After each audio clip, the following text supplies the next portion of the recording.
Vocês estão desejando a volta de Jesus? Quem está desejando, levanta a mão, deixa eu ver. Diga amém. Eita danado, Deus seja louvado pelo seu desejo de morar no céu e também na nova terra. Eu quero fazer uma pequena reflexão nessa noite com vocês. E essa reflexão, eu quero começar no Salmo 122.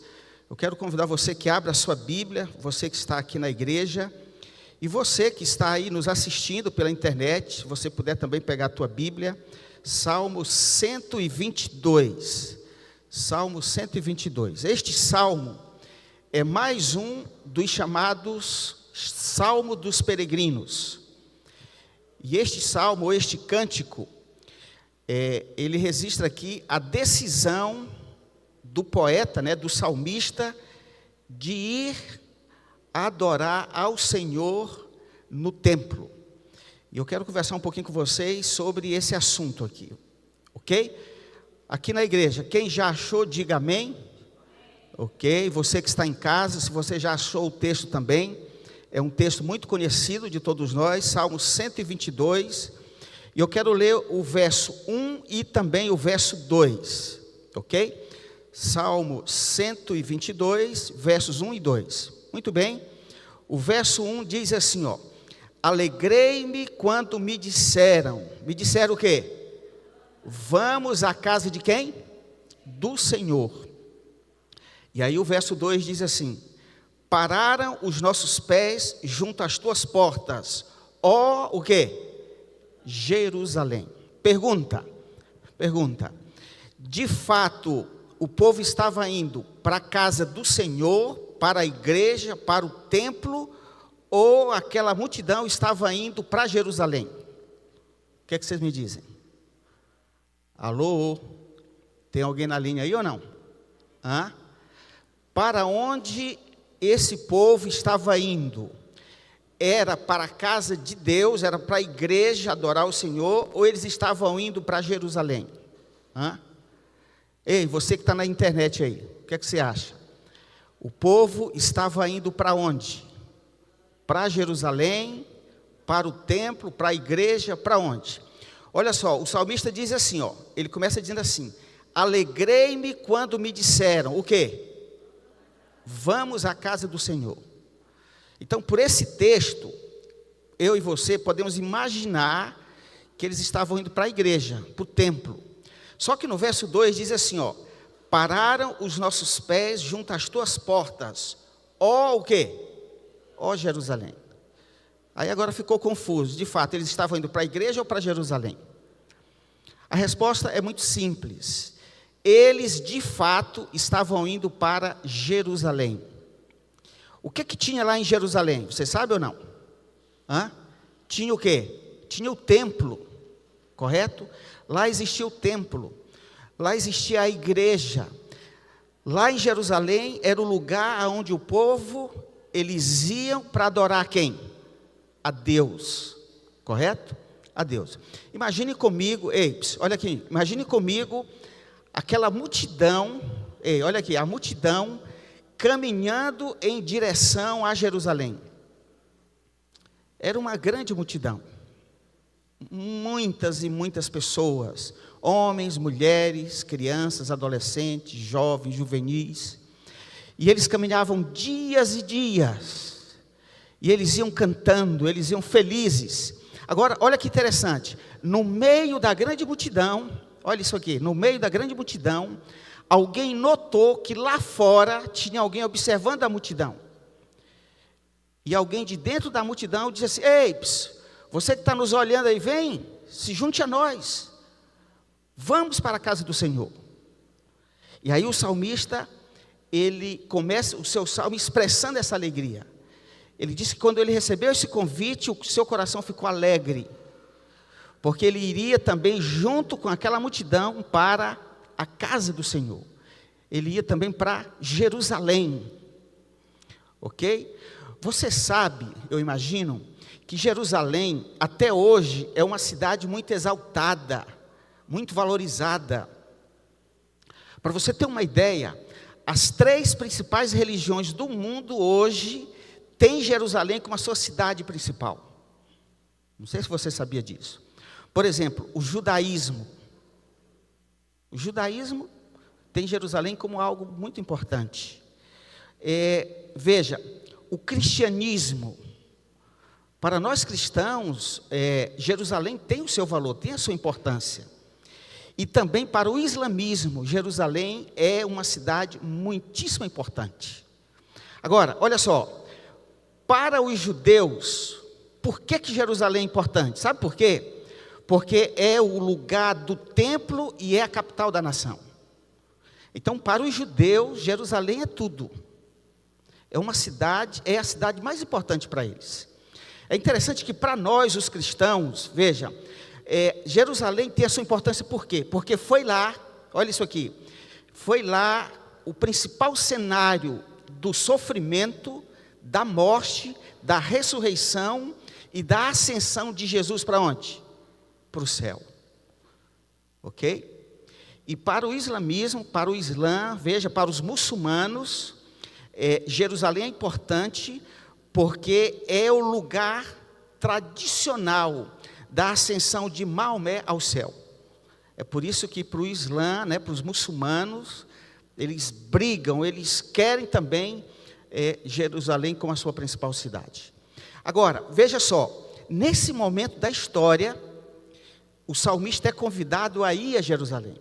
Você sabe que ao longo do ano existiam várias festas em Jerusalém, mas tinham 3 principais. E ele estava sendo convidado para uma dessas festas. E ele ficou feliz, e ele ficou contente por esse convite. É interessante, e eu quero destacar agora o seguinte. O verso 2 ele diz assim, pararam os nossos pés junto às tuas portas, ó Jerusalém. O que o salmista está dizendo aqui? Ele está dizendo o seguinte: a multidão caminhou dias e dias, e ele se juntou à multidão, mas quando eles chegaram na porta principal de Jerusalém, no portão principal, ele estava fechado. E o que isso significava? Isso significava que, se o portão estivesse fechado, eles não iriam adentrar em Jerusalém. Eles não poderiam entrar no templo. Eles não poderiam adorar o Senhor dentro do templo. Era isso que significava. E o texto diz assim, pararam os nossos pés junto às tuas portas, ó Jerusalém. Imaginem comigo aquela multidão, eles caminhando dias e dias com um objetivo. Qual era? Chegar em Jerusalém, entrar no templo e adorar o Senhor. E agora eles chegam em Jerusalém, na entrada de Jerusalém. Vocês sabem que Jerusalém era toda murada, existiam nos períodos, diversos períodos, 12 portas. Nesse período aqui só existiam já 8 portas. Mas quando eles chegaram na porta principal, ela estava fechada. Eu fico imaginando você que veio hoje à igreja. Por que você adentrou a igreja? Por uma simples razão. Me ajudem, qual é a razão? A porta estava o quê? A porta estava o quê? Aberta. Eu não sei quem foi o abençoado ou abençoada que primeiro chegou na igreja, aí abriu essa porta, abriu a outra, enfim, já ligou o ar-condicionado, já os aparelhos, o som. E aí quando você chegou, a porta já estava aberta, eu simplesmente adentrei, e agora estou juntamente com vocês aqui no templo, adorando a quem? Adorando a Deus. Você que está na internet, você não teve porta para adentrar, mas você está juntamente conosco, adorando e bendizendo o nome de Deus. Deus seja louvado pela tua atitude, mesmo em casa, de adorá-lo e de buscá-lo na sua santidade. Mas olha, algo interessante que eu queria destacar aqui. Veja, a porta. Eu não sei quem de vocês passou ali pelaquela porta dizendo assim, olá, porta, boa noite, tudo bem? Teve alguém que fez isso aqui hoje ou não? Eu não. Eu simplesmente empurrei a porta, entrei e sentei. Talvez se eu passasse pela porta, falando assim, oi porta, que bom que você abriu e tal, alguém iria olhar e dizer assim, esse aí ficou maluco, falando com a porta. Veja, eu e você não damos nenhuma importância para a porta, se ela estiver o quê? Aberta. Imagine vocês, nós chegando na igreja e a porta fechada. Eita, misericórdia. nós já iríamos amaldiçoar o diácono, o ancião, já iríamos amaldiçoar o pastor, enfim, quem ficou com essa chave, por que não abriu a igreja? Imagine que seria uma confusão. Mas nós chegamos, a porta estava aberta, e nós adentramos, e estamos agora adorando e bendizendo o nome de Deus. Pergunta, ei, olha isso aqui, pergunta.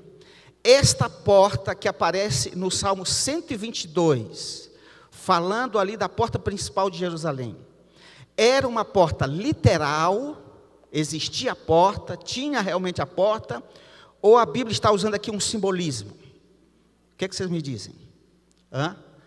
Alô, igreja? O que você diz aí? Era real a porta, sim ou não? Quem acha que era real a porta, que existia a porta? Levanta com convicção, já vê. Isso, tá bom. Quem acha que não era literal, era um símbolo disso aqui, de uma porta? Tem alguém aqui ou não? Temos alguns. Coluna do meio, fica em pé aqui para me ver também. Veja, essa porta do Salmo 122 era uma porta real, era uma porta literal. A porta existia. E todos aqueles que adentraram a porta de Jerusalém puderam entrar no templo, e lá no templo eles puderam adorar quem? A Deus. Amém por isso? Deus seja louvado. Muito bem, vamos dar uma olhadinha agora, abra a tua Bíblia agora, em João capítulo 10. Olha que interessante também aqui. Aqui também fala de porta. João, abre aí. João, no capítulo 10. Quem já achou, diga amém. Quem não achou, diga, pastor, me espera. E eu vou te esperar. João capítulo 10. Olha que interessante isso aqui. Podemos ler? Podemos ler? Você que está em casa, já achou o texto? João capítulo 10. Abra aí para você ler também conosco. Abra aí a Bíblia. João capítulo 10, verso 1. Tá certo? Verso 1. Diz assim, ó: em verdade vos digo, o que não entra pela porta no aprisco das ovelhas, mas sobe por outra parte, esse é ladrão e o quê? E salteador. Vamos olhar agora o verso 7. Verso 7. Diz assim ainda, ó: Jesus, pois, lhes afirmou de novo: em verdade vos digo, eu sou a porta das ovelhas. Verso 9 agora, vamos lá, verso 9. Diz assim, ó: eu sou o quê? A porta. Se alguém entrar por mim, será salvo. Entrará e sairá e achará o quê? Passagem. Pergunta, ei, olha isso aqui. Esta porta de João capítulo 10, é real, é literal, ou aqui a Bíblia está usando um simbolismo? É uma linguagem figurativa. Aqui é como se o escritor estivesse desenhando para a gente entender. O que é que você me diz? Era real essa porta ou não? Não era real? Aqui, então, é um simbolismo. Sim ou não? Sim. Está falando porta que é igual a quem? A Cristo. Porta, símbolo de quem? De Cristo. Agora, olha que interessante. O verso 1 diz assim, ó: os que não entram, o que não entra pela porta, olha lá, o que não entra pela porta, no aprisco das ovelhas, mas sobe por outra parte, vai por outro caminho, vai em outra direção, esse é considerado o quê? Duas coisas. Primeiro, ladrão e o quê? Salteador. Pergunta, são coisas boas? É uma boa definição? Sim ou não? Não. O texto está dizendo que aquele que não entra pela porta correta, ele é considerado uma pessoa ruim, uma pessoa do mal, uma pessoa que causa mal às outras pessoas. E aí o Senhor Jesus diz assim, filho, verso 9, eu sou a porta. Em outras palavras, ele está dizendo assim, ei, filho, eu sou a salvação.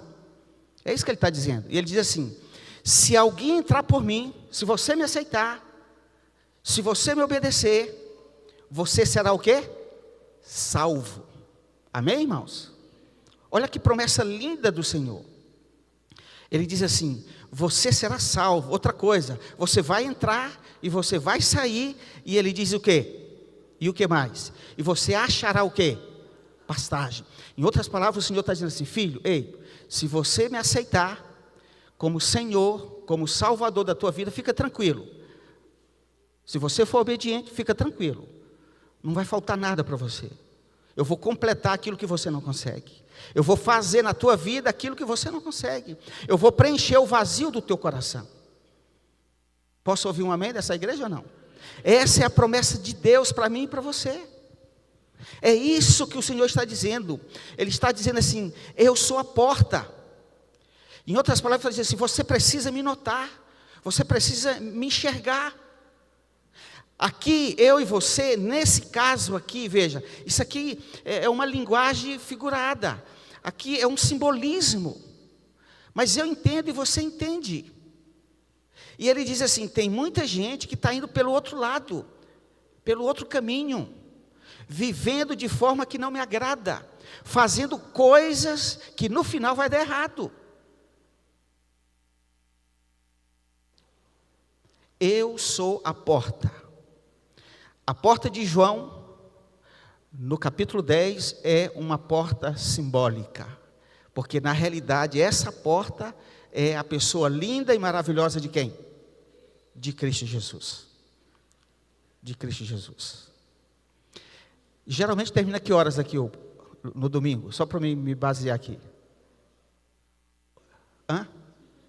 8 horas. Legal. Então tá bom. Vamos dar uma olhadinha agora no outro texto aqui, Mateus 25. Vamos lá. Vamos lá, que tem porta também lá em Mateus 25. Abra aí. Mateus 25. 25. Se você já achou, Deus seja louvado. Se você ainda não achou, eu vou te esperar. Vamos lá. Mateus 25. Mateus 25. Essa história, todos nós conhecemos. Eu não vou dar detalhes, porque você já conhece. Eu vou focar naquilo que eu entendo que vai ser útil para nós nessa noite.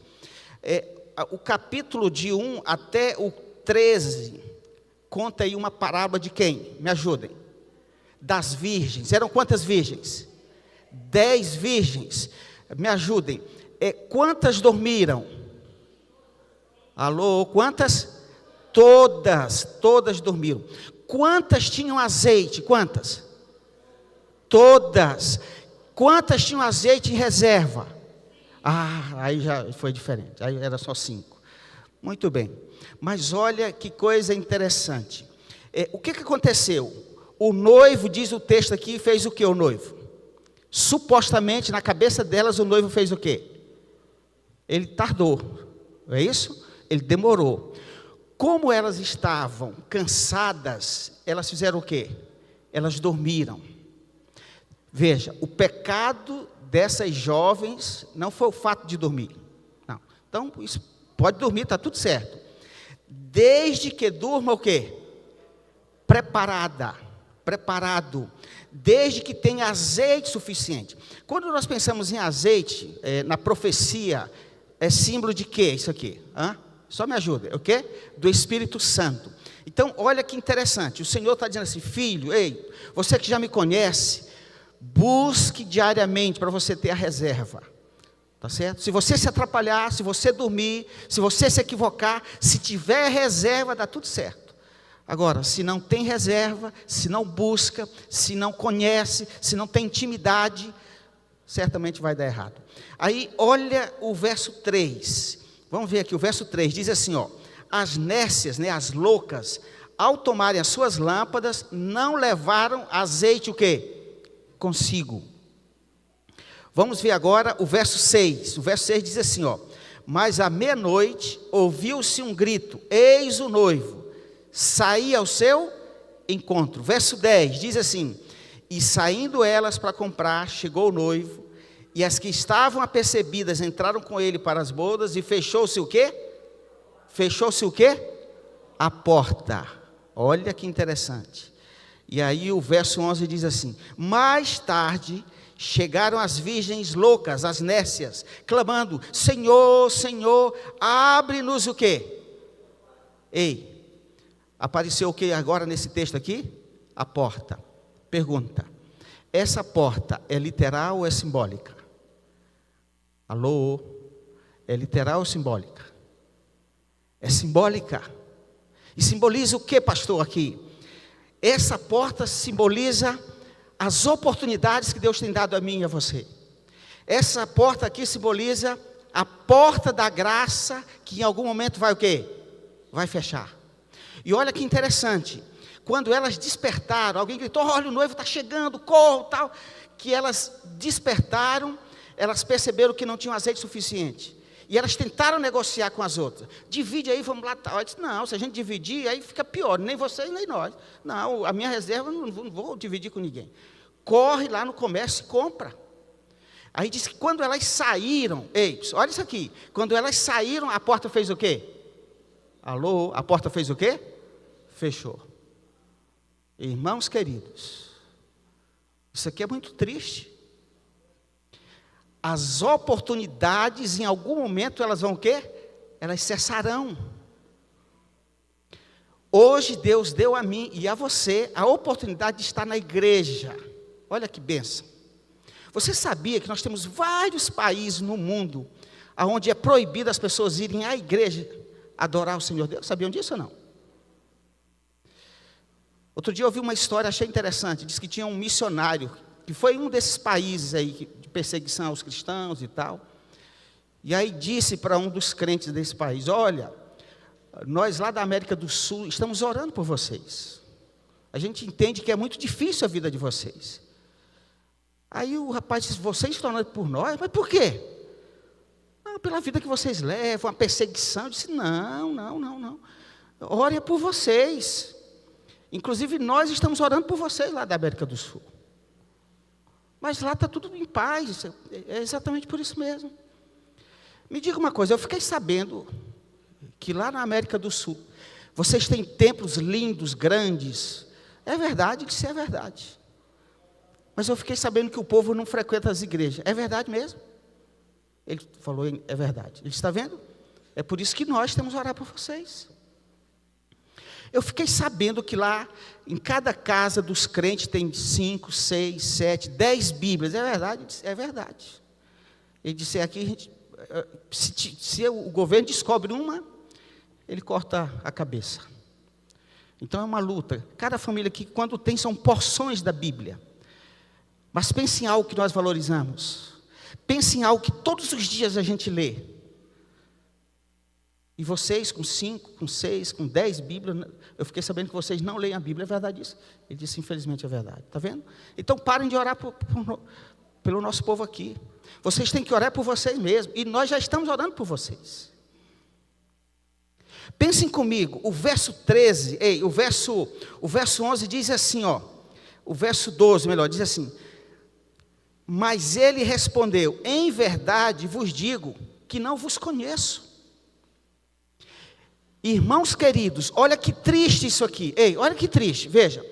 Elas chegaram de volta agora com azeite e bateram na porta. Senhor, abre a porta, por favor. Aí ele perguntou assim, quem são vocês? Eu sou adventista do 7º dia, eu guardei o sábado, eu devolvi o dízimo, Senhor, vez ou outra eu até ajudava na igreja, tudo bem, a quarta-feira eu não ia bem na igreja, alguns domingos também não, mas Senhor, mas eu era um adventista fiel. Aí ele diz assim, ó, ei, não vos conheço, não te conheço, adventista, crente, e como é que eu não te conheço? Nunca te vi.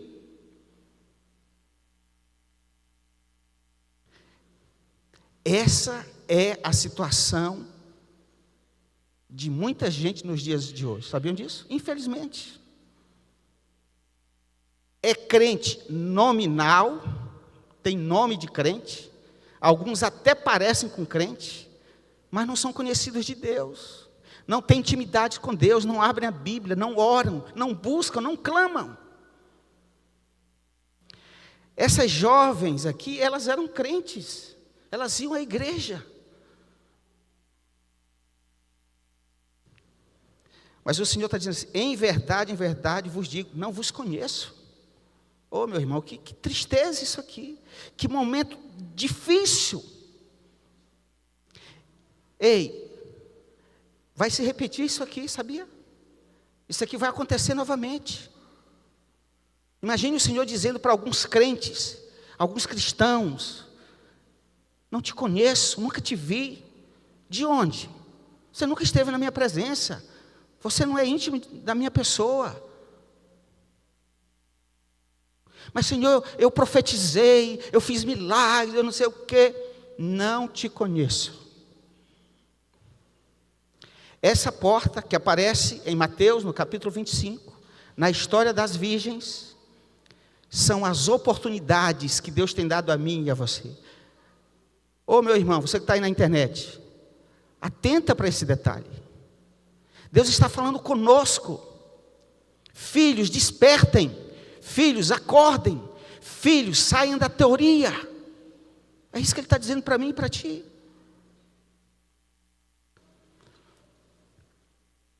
E eu quero terminar agora, lendo a última porta, que essa também é muito conhecida de todos nós. Abra a Bíblia lá em Apocalipse, por favor. E aí eu quero fechar aqui. Apocalipse, no capítulo 3. Oh, meu irmão, que mensagem linda essa aqui de Apocalipse, capítulo 3. O verso 20.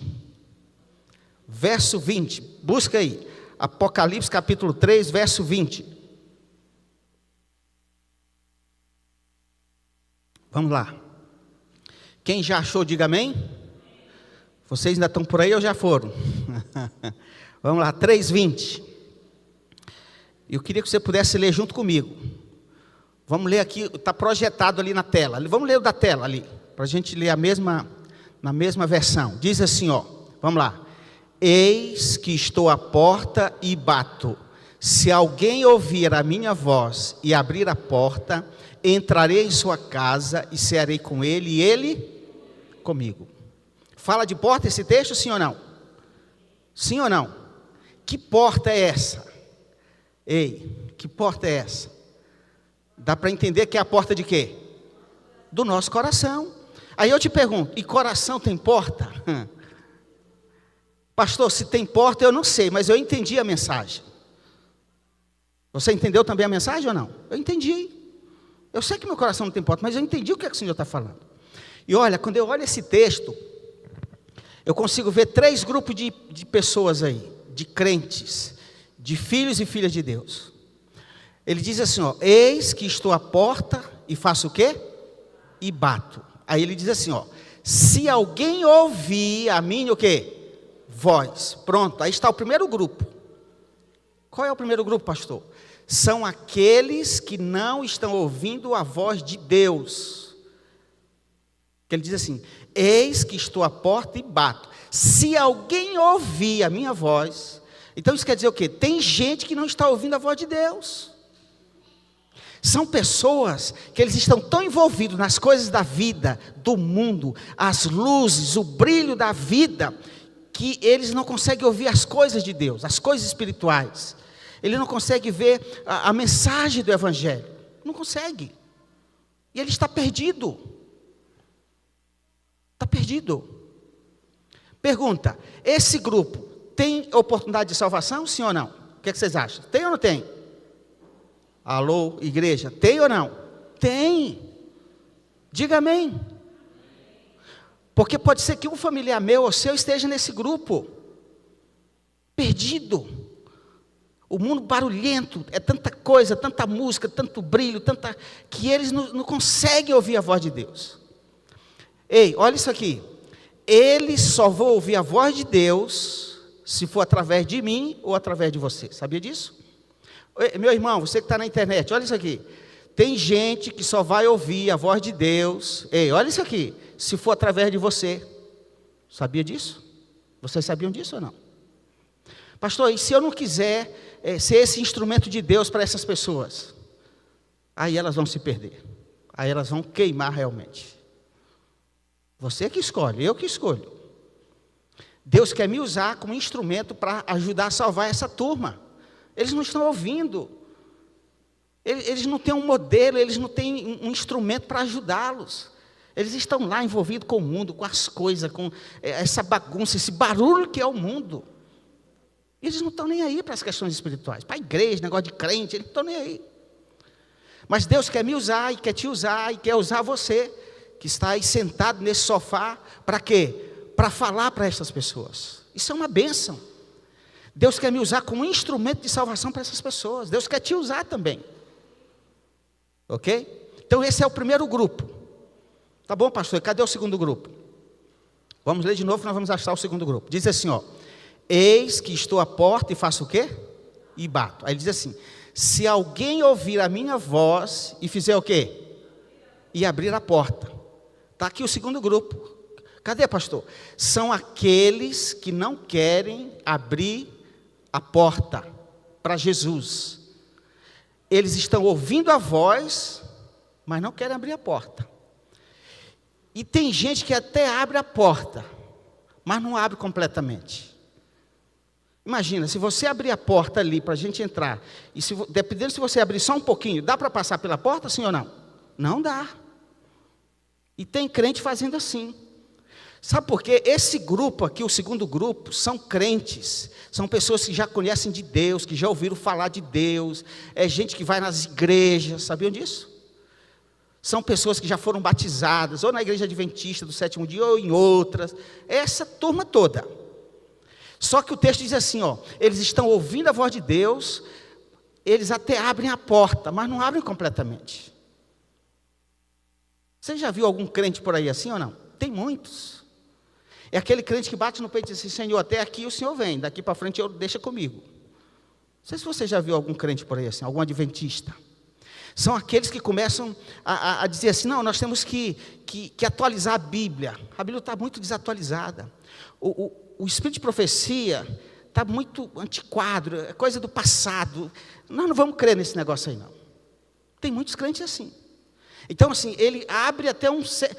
Quando é conveniente, ele abre. Quando não é, ele fecha. Nesse grupo tem gente que chora na igreja, dependendo do sermão, fica emocionado. Tem gente que acha lindo as músicas da igreja, enfim, os grandes pregadores dessa igreja. Está tudo certo. Mas eles não abrem completamente, totalmente a porta da família, da vida, do coração. Não abrem. Esse segundo grupo é o pior grupo que tem. Porque eles já acham que conhecem, mas não são fiéis. Eles acham que entendem, aí querem fazer do jeito deles, e vai dar errado no final. Nós precisamos orar pelo segundo grupo. Sabe por quê? Eles não têm necessidade de salvação, porque na cabeça deles eles já estão salvos. E aí vivem como querem, fazem como querem, e vão desonrando a Deus, sabe? Vão vivendo do jeito que eles acham que devem viver, enfim. E é muito triste isso aí. Tá certo? É o segundo grupo. E o terceiro grupo, para fechar, que é o mais lindo que eu acho, diz assim, ó: eis que estou à porta e faço o quê? E bato. Ele diz assim: se alguém ouvir a minha voz e abrir a porta, aí diz o quê? Entrarei em sua casa. Amigos, para Jesus entrar na nossa casa, a porta precisa estar aberta o quê? Toda, completa, total. Aí ele faz uma promessa. Ele diz assim: Evaldo, se tu abrir a porta da tua casa, Evaldo, eu vou entrar. E olha, Evaldo, eu quero cear contigo. Em outras palavras, Jesus está dizendo assim: eu quero ter intimidade com você. Você precisa ser íntimo meu. A gente precisa se conhecer. Eu preciso conhecer a tua família, teus filhos, a tua esposa. Eu preciso saber onde eles trabalham, o que é que eles fazem. É isso que ele está dizendo. Esse terceiro grupo é abençoado. Lembra comigo, quando Jesus chegava e tinha um morto, o que é que acontecia com o morto? Me lembre, o que é que acontecia? Ele ressuscitava. Quando ele chegava numa casa e tinha gente doente, o que é que acontecia? Ele curava. Quando ele chegava numa casa e estava faltando pão, o que é que ele fazia? Ele multiplicava. Enfim, aonde Jesus chega, chega junto com ele a bênção, amém, irmãos? Chega com ele a vitória. E aí ele está dizendo assim: Evaldo, deixa eu entrar na tua casa. Ô meu irmão, se ele entrar na minha casa, vai ter vitória, sim ou não? Vai ter bênção, sim ou não? Ei meu irmão, aí você está na internet, você está entendendo? Abre a tua casa para Jesus. Abra as portas da tua família. Deixa de ser egoísta. Deixa de ser mesquinho. Deixa Jesus governar. Amém? Ele precisa ser Salvador, mas ele precisa ser o quê? Senhor. É Ele que dá as ordens. É Ele que guia. É Ele que orienta. Eis que estou à porta e bato. Se alguém ouvir a minha voz e abrir a porta, entrarei em sua casa e cearei com ele e ele comigo. Tem um grupo de judeus, irmãos. Você sabe que existem vários grupos de judeus, né? Mas tem um grupo que eles têm um costume bem interessante. E eu queria fechar contando aqui para vocês como é que eles fazem. Imagine você que um dia alguém desse grupo convide você e a tua família para vocês irem ceiar na casa deles. Almoçar, talvez. É certo que esses judeus, eles vão preparar uma mesa assim linda, maravilhosa, comidas maravilhosas. Só que vai acontecer algo bem assim, bem interessante. O que é que vai acontecer? É que você, com a tua família, vocês vão chegar na casa deles, eles vão abraçar vocês, sejam bem-vindos e tal. E na hora da ceia, vocês vão sentar à mesa, você e a tua família. E aquela família de judeus, eles vão ficar em pé ao redor da mesa. Eles não vão sentar à mesa com você. E aí tem uma mensagem, aí tem um recado. Imagine vocês que essa mesma família, convidando vocês, preparando uma mesa linda, alimentação maravilhosa, e vocês, a família senta-se à mesa, e aquela família de judeus senta-se à mesa com você. Aí tem uma mensagem. Aí tem algo maravilhoso. Se eles sentarem à mesa junto com a tua família, eles estão dizendo assim: ei, vocês são da família, tá bom? Vocês são íntimos nossos. Nós amamos vocês. Vocês são especiais. Vocês são únicos para a gente. E o Senhor Jesus diz assim: filho, se tu abrir a porta, eu vou cear contigo. Eu vou entrar na tua casa. Eu quero sentar à mesa com você. Posso ouvir um amém dessa igreja? É intimidade. Eu não creio em alguém que todos os dias vê o seu vizinho, de manhã e à noite. E quando é de manhã ele diz assim: bom dia, vizinho, e vai embora. Quando é à noite: boa noite, vizinho, e entra. E ele faz isso um dia, uma semana, um mês, um ano. 5 anos. E depois de 5 anos ele diz assim: eu conheço meu vizinho. Eu sou íntimo do meu vizinho. Eu tenho intimidade com o meu vizinho. Pergunto: é real isso, sim ou não? Não. É isso que o Senhor Jesus está dizendo: filho, abre a porta e deixa comigo que eu resolvo o restante. E eu quero terminar orando com vocês aqui de forma presencial, e quero orar com você que está em casa, meu irmão, meu amigo, você que está em algum lugar do Brasil. Nesse momento são mais de 200 aparelhos que estão ligados aqui no nosso culto. Deus seja louvado pela tua presença. Mas eu quero perguntar para você, meu irmão, que está aqui de forma presencial. Você não quer dizer isso para Jesus: Senhor Jesus, eu quero abrir a minha vida, a vida da minha família. Eu quero abrir a porta da minha casa. Entra. Amém? Se você quer dizer isso para Ele, eu queria te chamar aqui mais perto do altar, que eu quero orar por você. Vem cá, chega mais perto do altar. Eu vou até descer aqui, que eu quero orar contigo, para a gente ficar juntinho do altar. Você que quer dizer nessa noite: meu Deus, deixa a minha esposa vir aqui. Você que quer dizer para Deus: meu Deus, eu quero abrir a porta da minha família. Eu quero abrir a porta da minha casa. E você já sabe o que vai acontecer. Aonde Jesus chega, meu irmão, meu irmão, Ele preenche os vazios, sim ou não? Ele transforma vidas. O casamento que está mais ou menos, o milagre acontece. Filhos desobedientes, Ele faz o milagre.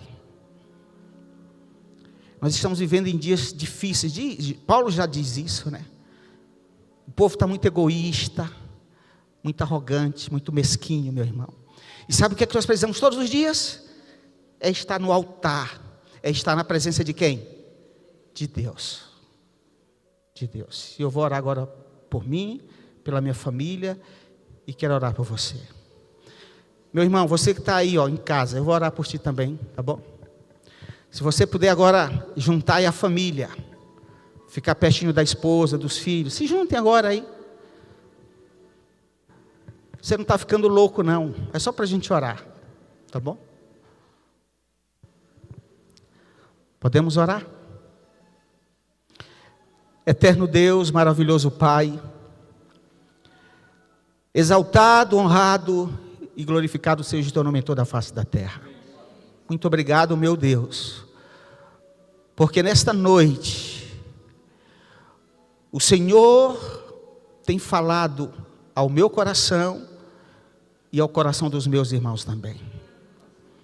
Nós queremos abrir, Senhor, todas as portas, que ela seja real ou simbólica,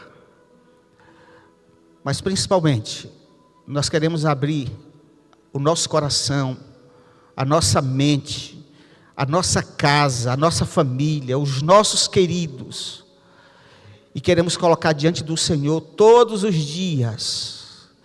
Nós queremos ter intimidade com o Senhor, nós queremos de fato sermos conhecidos pelo Senhor, mas o Senhor sabe, ó Deus, as nossas lutas, quantas vezes temos falhado, quantas vezes temos caído, quantas vezes não alcançamos o alvo, o objetivo.